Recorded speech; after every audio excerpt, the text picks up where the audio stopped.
It's a good day, it's a beautiful day, it's a day that heralds a new beginning for Nigeria. Talking about new Nigeria, talking about a Nigeria that is ours, that is our dream.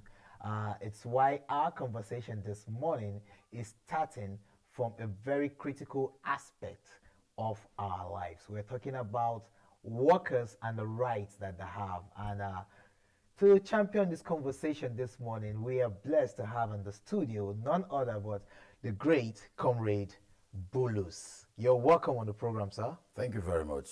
Yes, Comrade Simon Bulus is the former national PRO of the Radio, Television, and Theatre Arts Workers Union, Ratao. That is our own union. And in fact, he's a very, very vibrant man. You're welcome once more on the program. Thank you very much.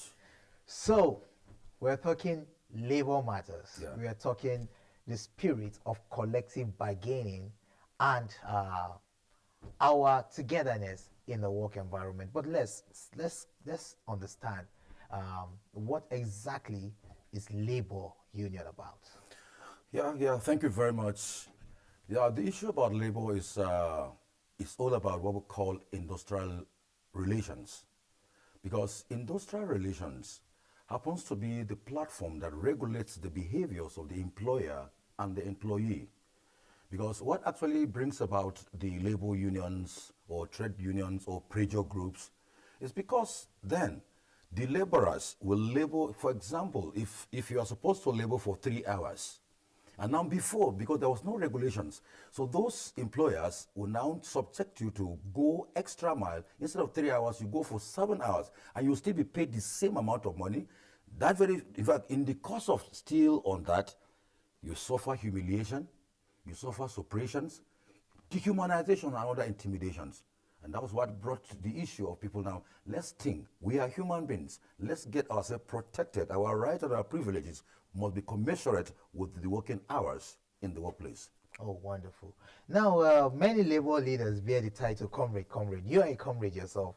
What qualifies one to be called a comrade? Yeah, of course, when we talk about comradeship, comradeship is all about mutual understanding, seeing ourselves as together, seeing you as a gallant, as a gallant personality in the struggle for others to benefit. Like the definition of a champion. Some define champion as someone who has achieved this, who has gotten this. No. But the best context of definition of a champion is someone whom the society or the immediate community benefits from him. Then you are a champion. Not you who take it all alone. Yes. Now we'll talk about solidarity. Solidarity is all about collective interest. For example now, you as a colleague of mine, I must make sure that if I take a half a glass, you take a half. If I take a full, you take a full. So that's why the slogan came. They said, an injury to one is an injury to all. That is the spirit of comradeship and solidarity. Solidarity is absolute loyalty to the ideals and ideologies, the principles of industrial relations, which is cardinally the collective bargain for the welfare of its members.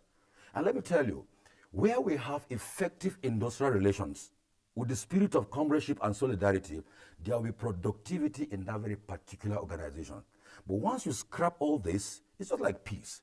Peace has 3 siblings: justice, equity, and fairness. These are the siblings of peace. Once you remove them, there will be no meaningful development because there is no peace.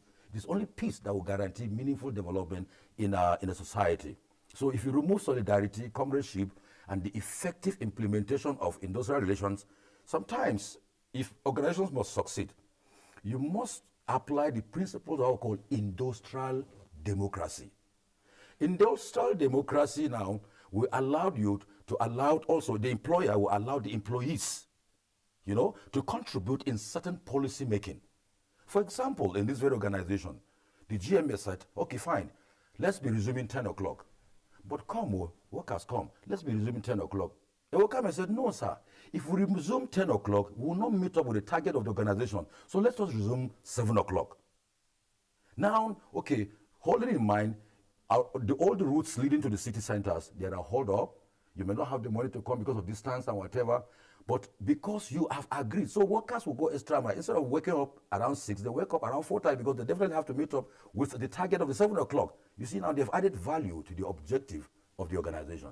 So you can see the beauty of the labor. So I don't always like seeing it that when we talk about labor or trade unions, some management or some group of employers will be caught in the web of hopelessness. And I think they should have everything, because let's apply the principles of industrial democracy. Now, whenever we talk about labor, it will look like the only instrument which labor have in achieving their aims is the strike action. Yeah. And the outgoing government, there were so many strikes, from ASU to health workers to too many strikes. Is that the only thing available to labor? You see, definitely in industrial harmony, we call it that's industrial actions. There are lots of guiding principles toward industrial actions.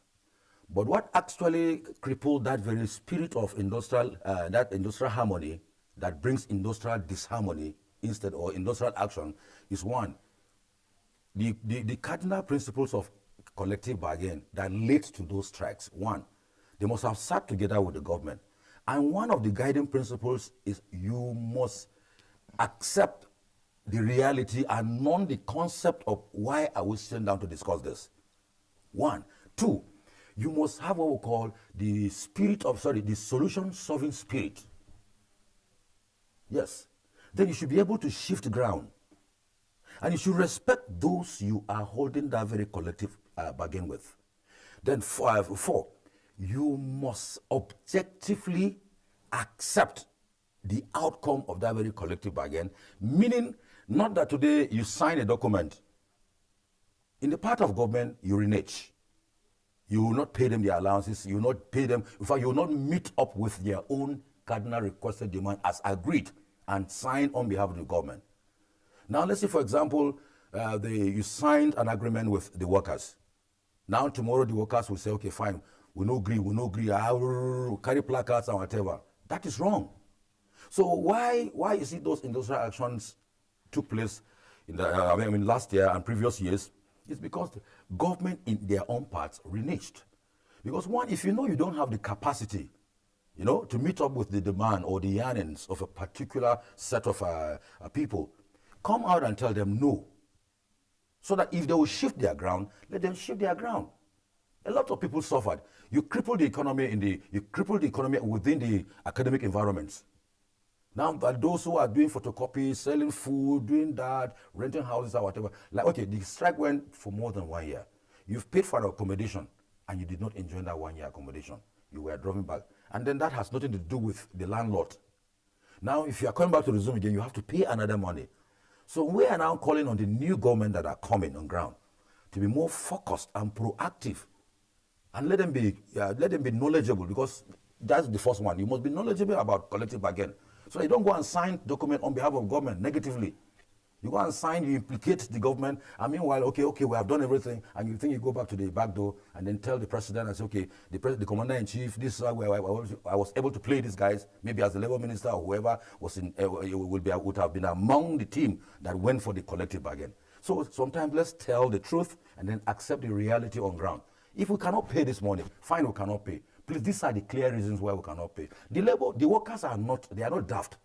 We are educated. We went to school, and we are working, we have the working experience. Apart from even the school, our homes are also schools. We must have learned from our parents. Of course. You see? So definitely that is my point about that industrial action. The government did not play their part very well. Okay. So we are calling on this very particular government now to please, that is coming on board now, to kindly look into issues so that at least to avert this unnecessary, in fact, we call it preventable industrial actions. Okay.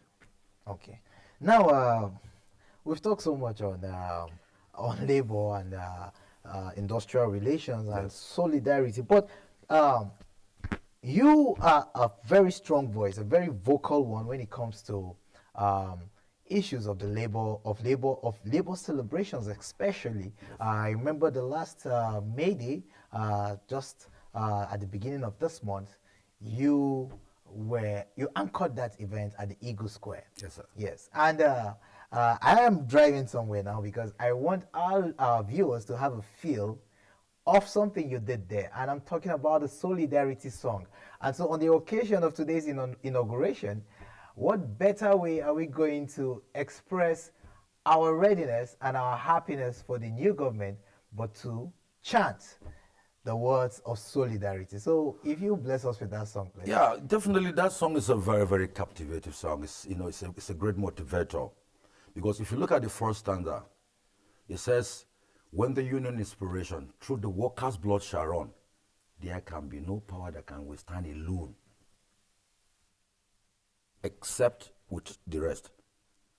When the union inspiration through the workers' blood shall run, there can be no power greater anywhere beneath the sun. Yet what force on earth is weaker than the feeble strength of one? For the union makes also." I told you this was exactly immediately after the Industrial Revolution, in the early years of 20s. You know, now if you check these stanzas again, so why I brought about this? If you look at it critically, he said, "Is that what we hold in common with the greedy parasite who will lash us into serfdom and then crush us with his might? Is there anything left for us?" They said, "No, but to organize and fight." Is there aught we hold in common with the greedy parasite who will lash us into serfdom and will crush us with his might? Is there anything left to us but to organize and fight? For the union makes us strong. Solidarity. Solidarity forever. Solidarity forever. Solidarity forever, for the union makes us strong. Thank you very much, Comrade Bulos. It's been a pleasure having you on the program. And on that solidarity note, we'll take a short break and we would see our personality for the week on the program Good Morning Abuja this beautiful Monday morning. And when we come back, we'll meet our second guest. Remember, today is 29th day of May and it's inauguration day. What else but to relax and enjoy the euphoria of Nigeria's democratic growth? Well, let's go see our personality for the week. And thank you once more, Comrade Bullis, for coming on the program. Thank you very much. We look forward to seeing you again. Thank you very much. To have you chat the way forward for us as it concerns industrial relations. Thank you very much. Thank you, sir. I appreciate it. So let's see our personality for the week on the program Good Morning.